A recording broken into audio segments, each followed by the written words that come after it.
সবাইকে সঙ্গে নিয়ে আজকে আবারও চলে আসলাম নতুন একটি রান্না নিয়ে। আজকে রান্না করতে চলেছি চিকেন কষা বা চিকেনের ঝোল। তো প্রথমে কড়াইতে দিয়ে দিলাম তেল। তেলটা একটু ভালোভাবে গরম হয়ে গেলে ধীরে ধীরে দিয়ে দেবো পেঁয়াজ কুচি। তো আজকে রান্নাটা একটু অন্যরকমভাবে করছি। আজকে করছি মাটির উনুনে একটু কাঠ দিয়ে। রান্নাটা আমি করছি না, করছি আমার ভাই। পেঁয়াজটা একটু ভালো করে নাড়িয়ে চাড়িয়ে নরম নরম হয়ে গেলে এবার দিয়ে দেবো আগে থেকে ম্যারিনেট করে রাখা চিকেন। চিকেনে লবণ, হলুদ, একটু সামান্য সরষের তেল দিয়ে ম্যারিনেট করে রেখেছিলাম, কিন্তু রান্নাটা আমরা সাদা তেলে করব। চিকেনটা দিয়ে দিলে ভালোভাবে কষিয়ে নিতে হবে। কিছুক্ষণ পর চিকেন থেকে জল ছাড়বে। জলটা একটু শুকনো শুকনো হয়ে গেলে একটা মশলা তৈরি করে রেখেছি, সেই মশলাটা দেবো। তো মশলাটা কী দিয়ে তৈরি করেছি? আদা, রসুন আর পাকা লঙ্কা। আমরা কাঁচা লঙ্কা দিই, শুকনো লঙ্কাও আমরা ব্যবহার করি না। তো সাধারণত যদি ঘরে অ্যাভেলেবেল হয় তাহলে আমরা পাকা লঙ্কাটাই সাধারণত ব্যবহার করি।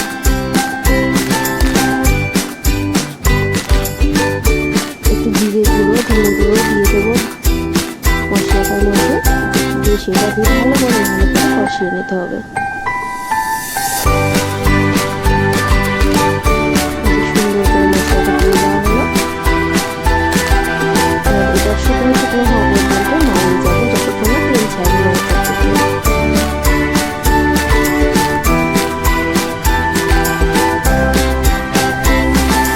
প্রত্যেকদিন একই রকম রান্না খেতে খেতে আর ভালো লাগে না, তাই নতুন কেউ যদি রান্না করে সেটার টেস্ট আরোই ভালো হয়।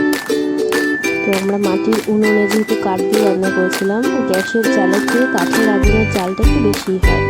সেক্ষেত্রে মাংসের টেস্টটা একটু অন্যরকম হয়, একটু স্মোকি স্মোকি ফ্লেভার হয়, খেতে একটু অন্যরকমের স্বাদ হয়, ভালোই হয়, সবাই পছন্দ করে। একটু নাড়িয়ে চাড়িয়ে ভালো করে কষিয়ে নেওয়া হবে। ধীরে ধীরে ধীরে তেল ছাড়বে, একটু আঠা আঠা হয়ে আসবে, লেগে লেগে আসবে, তখন মিক্সচারের বাটিটা ধোয়া জল দিয়ে দেবো।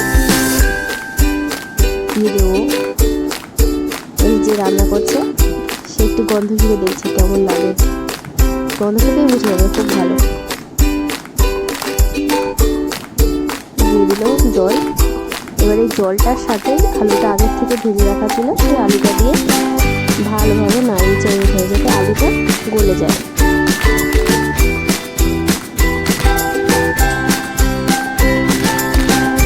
দিয়ে দিচ্ছে ভাজা আলুগুলো দিয়ে ভালো করে নাড়িয়ে চাড়িয়ে নিতে হবে, যতক্ষণ না জলটা কমে যাচ্ছে। এবার ধীরে ধীরে জল দিয়ে দেওয়া হলো। জলটাকে একটু ফুটে উঠলে তারপর দিয়ে দেওয়া হবে গরম মশলা। গরম মশলার জন্য আমরা সবসময় শাহি গরম মশলাটা ব্যবহার করি। এটার ফ্লেভারটা আমাদের ভালো লাগে, এটার ফ্লেভারটা একটু অন্যরকম হয়। এই যে দিয়ে দেওয়া হচ্ছে সানরাইজের শাহি গরম মশলা। খেতে কিন্তু খুব সুন্দর হয়েছিল, তোমরা দেখতেই পাচ্ছ কত সুন্দর রঙটা হয়েছে মাখা মাখা করে। বাড়িতে সবাই ট্রাই করে দেখতে পারো, কাঠের উনুনে রান্না করলে কিন্তু খুব সুন্দর খেতে হয়।